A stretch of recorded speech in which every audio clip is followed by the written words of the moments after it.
Yan guys, summer na. Sobrang init na dito sa Saudi Arabia. Yan, tingnan nyo guys. So, gahara-harag ng init eh. Napakasakit sa balat. Buti na lang mayroon akong payong. Oo, di ba? Kahit pa paano, safe tayo sa ultraviolet rays ng araw dito sa Saudi Arabia.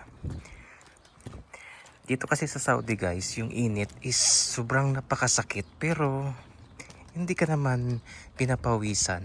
Hindi ka tulad dyan sa Pinas na pag nagpainit ka or nag walking ka sa kainitan ng araw, parang naliligo ka na sa sobrang pawis.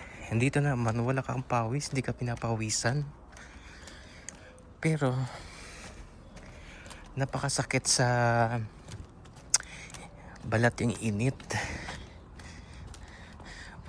Dehydrate ka lang talaga. Yan ang old housing guys.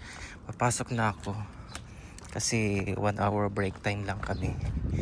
Minsan nalilate pa akong pasok ng 30 minutes. Yan, dyan ako sa hospital guys. Gahar-hara agad ang init matol. Yan, parang namumulaklak na yung